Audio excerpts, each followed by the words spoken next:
Hey there guys, this is Anthony, your host, with another Marvelous Gamers. This time, this brilliantly gorgeous and Gore-Fest mecha game deserves more love. 2017 was a big year for gamers and gaming in general. Talking about big releases, The Legend of Zelda Breath of the Wild, Super Mario Odyssey, Resident Evil 7 Biohazard, and Horizon Zero Dawn won all the major awards and swept us gamers off our feet. How can we not mention PlayersUnknown's Battlegrounds, which was one of the most influential games of 2017? The game was released for PC in March 2017, and it sold 30 million units by the end of the year, smashing multiple concurrent player counts and establishing the Battle Royale genre.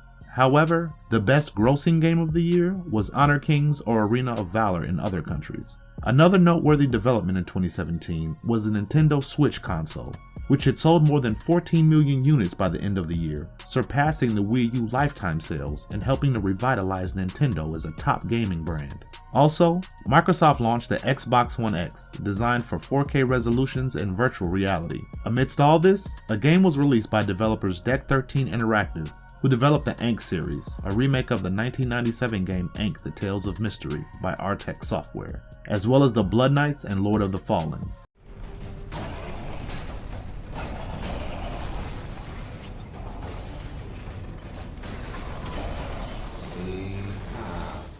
The Surge. When we talk about the hack and slash genre, we think about games like Diablo or God of War or the Dark Souls series, right? Let me explain in short what a hack and slash is for all the noobs watching this video.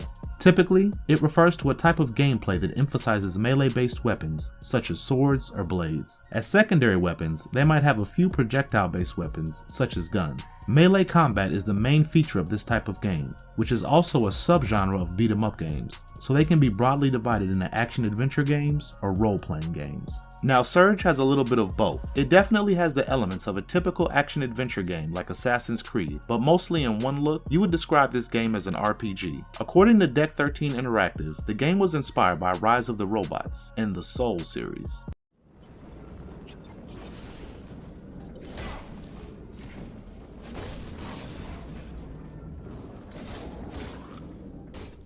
Talking about its plot, the game is set in a dystopian future where human beings have exhausted all the resources of the planet, which has given birth to many new environmental diseases and a weary social service. The game paints a grim picture of the future where technology, society, and the environment have led to a decadent era for mankind. With drones and robots increasingly replacing humans, humans are forced to rely on powered rigs and augmentations to keep up with their far better performing counterparts. It is the player's task to lead Warren, a new employee on his first day on the job, as he boards a bullet train bound for the headquarters of Creo, one of the largest tech conglomerates now securing the future. Renowned for its groundbreaking innovations in a variety of fields, from household items to advanced exoskeletons. Warren, who uses a wheelchair, is prepared to undergo surgical implantation of an advanced Creo exoskeleton, but things go horribly wrong when the automated system fails to sedate him, forcing him to endure painful grafts until he passes out during neurosurgery. Upon waking up, Warren discovers that the facility is in ruins, with drones attacking employees and fellow workers who have fallen victim to a deranged bloodlust. Warren, accompanied by an executive only known as Sally, is forced to conduct a thorough investigation of the entire campus, including the executive forum. After gathering audio logs and meeting different NPCs, the player learns that Project Resolve is indeed functioning, but at a pace that is far too slow to guarantee mankind's survival, along with an unknown toxicity.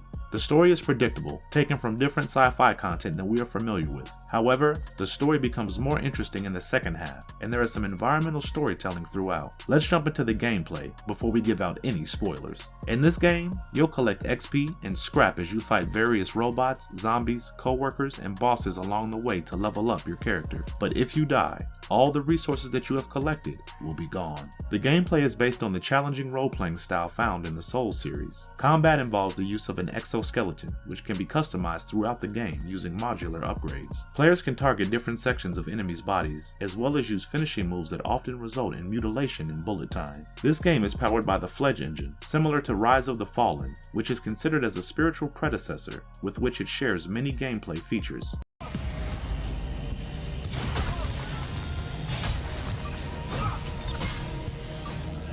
The Surge 2. We know sequels are a tricky business, be it movies or games. Maybe because of the immense pressure the developers face, as they know the game is going to be compared to its predecessor, which was of course a hit, hence why a sequel is being made in the first place. To satisfy gamers and the fans of the prequel is a tough task. Not a lot of games are successful in doing so, which leads to the death of many franchises as well. The Surge 2 came out in 2019. It was developed by the same developers, Deck 13 Interactive. And just like its predecessor, it is a hack and slash third-person action RPG. The setting is similar to the first part, you know, the dystopian future, exhausted resources, drones, robots, zombie robots, and yada yada. The Surge 2's major plot takes place in Jericho City, a sophisticated metropolis ringed by a massive wall designed to halt the nanites' progress. The player follows an anonymous male or female character known only as the Warrior, who is on the lookout for Athena Gutenberg, Creo founder Jonah Gutenberg's granddaughter. The Warriors' adventure pit them against the AID Disaster Relief Squad, which is evacuating the city, as well as the Children of the Spark, a fanatical cult that worships the spark, an unstoppable but powerful source of energy. The cult, led by matriarch Celeste, thinks that the nanites' arrival is foreseen by their prophecy of people joining with technology to transcend mortality. Celeste's two sons, Eli, prophet and heir to the spark, and Johnny, his drug-addicted slovenly brother, who manipulates his underlings with a physical enhancing substance, separate the children into two groups. Warren, the protagonist from the first game, is now a masked guy on the lookout for the truth behind AID's acts.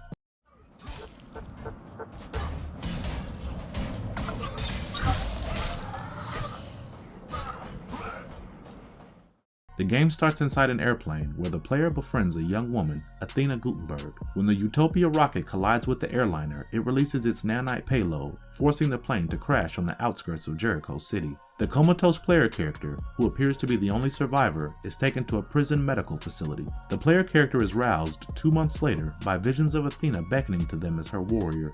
Then the prison gets attacked by the Delver, a gigantic nanite beast, freeing the inmates and enables the warrior to escape after putting on a formidable exoskeleton to boost their skills. When the warrior emerges into Jericho City, he discovers that the city has been plagued by nanites, which are progressively seizing the city and sickening the residents. What follows is an epic 21.5 game hours, 38 if you want to complete all the side quests, of action-packed adventure. Talking about its gameplay, it is similar to the first part, where to destroy opponents. Players can use a range of melee weapons that can target and remove individual limbs. Players can also parry and dodge strikes, which requires them to angulate their equipped weapon effectively. Drones for combat and consumables like biosensors can also be used. Players can gather and equip weapons, armor improvement, and technology left by their opponents when they kill or dismember them. Jericho City provides alternate paths for gamers to explore at their leisure, which gives the sense of a proper open world setting. Players will interact with a variety of NPCs and make decisions that will have an impact on the game's setting and story, which is the only significant difference from the first game. One of the Deck 13 Interactive team's objectives was to make sure that the game provided players with a lot of freedom and options. As a result, unlike the prequel, the Surge 2 lets players customize their own characters according to their preference. With the addition of 5 weapon types, it also enables a wider range of combat styles, with AI-controlled adversaries being able to collaborate with one another during combat. The Surge 2 takes set in a larger, more vertical metropolis than the first game, which took place in a factory.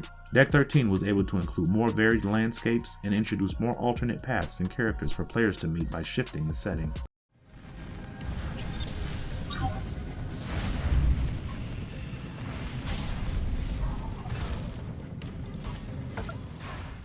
Review. Both the games have received similarly general positive reviews from most of the reviewers. If we take a look at them individually, the first part makes a superb use of its complex sci-fi scenario and gives a fascinating experience throughout the 30 to 40 hour campaign, thanks to its highly customizable inventory and wickedly enjoyable combat system, among other things. It may struggle to keep the action flowing and convey a compelling story in the midst of battle turmoil, and its weapon evolution plateaued early on, but it provides some intriguing ideas and delivers a great fresh take on a familiar genre. The long duration of gameplay won't feel tedious at all. In fact, it will make the player feel powerful, as exploring all the little areas come with great rewards. This is a genre with a long history of surprising players, sometimes with the appearance of a boss or the design of the world it inhabits. The second part looks to improve on the shortcomings of its prequel by improving the battle style and the way of storytelling, so that players can focus on the story and the action separately. Plus, It gives a better example of how an open world game should be,